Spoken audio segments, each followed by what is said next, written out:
So I realized I was a big fat liar and never even attempted at making a video since my Hyperion review. I've been trying to make one, doing a monthly upload and trying to make some activity in my deadass channel, but this is how it's gonna go. So, this year has been pretty big for me, honestly. I've been to a lot of bucket list parks I really wanted to go to last year, and honestly, I'd say it was pretty successful, not gonna lie. I got over 40 credits this year, which may not seem like a lot, but it definitely boosted my credit count up to over 200, and honestly, I feel like I should share which was the best, you know? Let's get into it, because I got nothing else to say for an intro.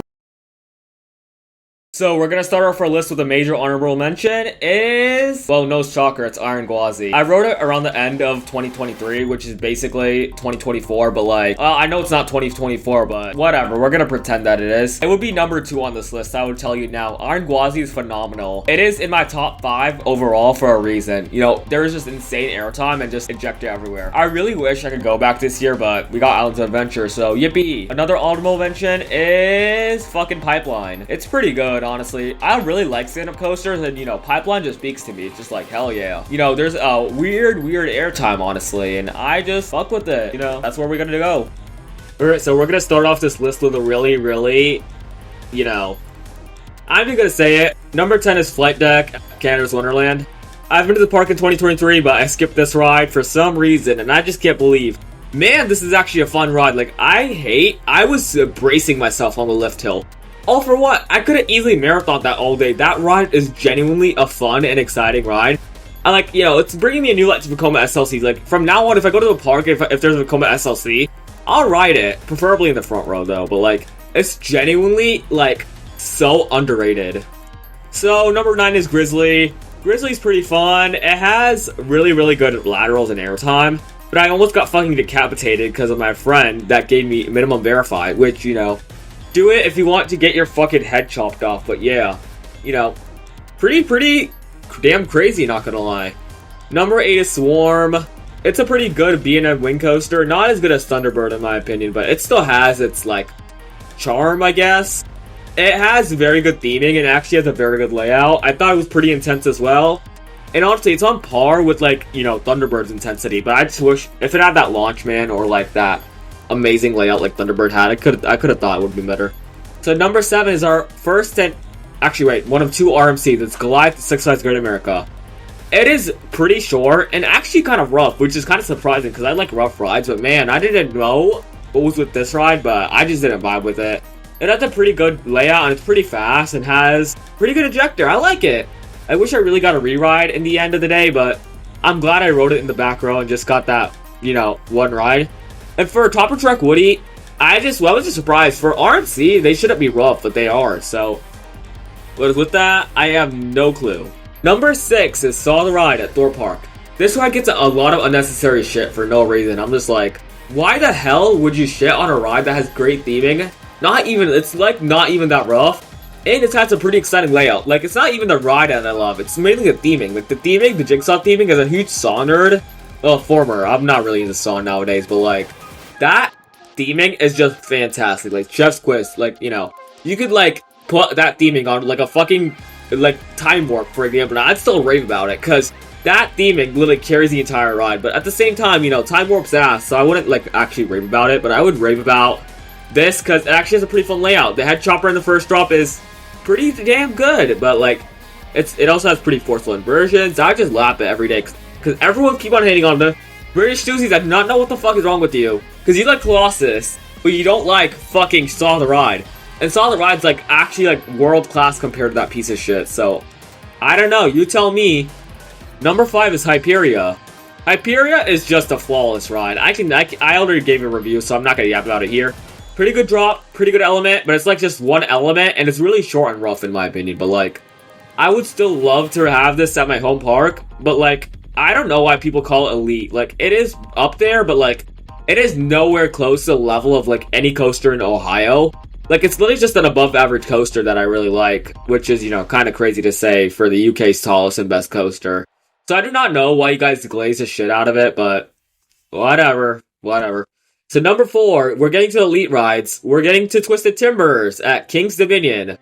Twisted Timbers, honestly, I used to absolutely dog on this ride for some reason. I do not know why.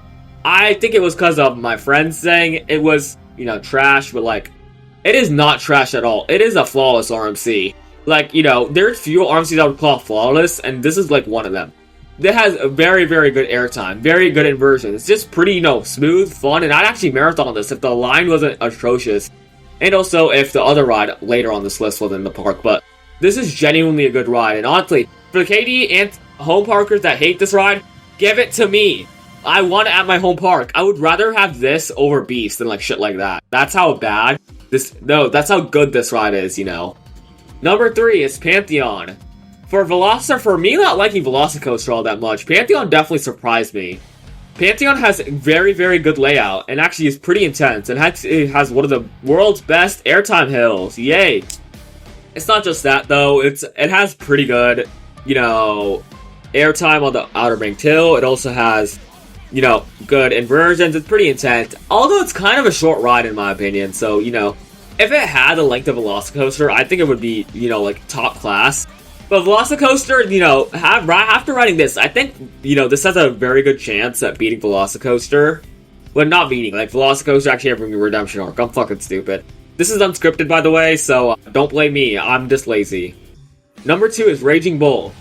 Man, I do not get the people who anti-glaze this ride. This ride is actually genuinely fantastic. Like, top class, chef's kiss, you know, whatever. Whoever says it's, like, mid or below average is, like, you know, haters. Because at this point, like, it's mainly the first drop that gets it so high. Because the rest of the layout's fun, you know. There's good airtime and good intensity. But that first drop makes it elite. Like, you know, there is not a ride carried by, a first drop more than Raging Bull. Like, that first drop, you just got fucking, like, Apollo has nothing on this, I promise you. Raging Bull's drop, you just, you know, fall, that's okay. And then you just keep, like, you know, you just fly out from, like, a tiny-ass bunny hill. I do not know why.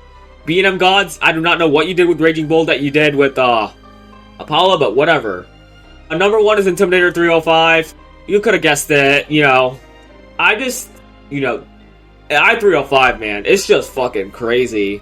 Like, you know, I have not watched the POV for this, so I literally had zero idea what to expect. I was expecting it to be, like, top 10 or whatever. I did not have high expectations for this, honestly.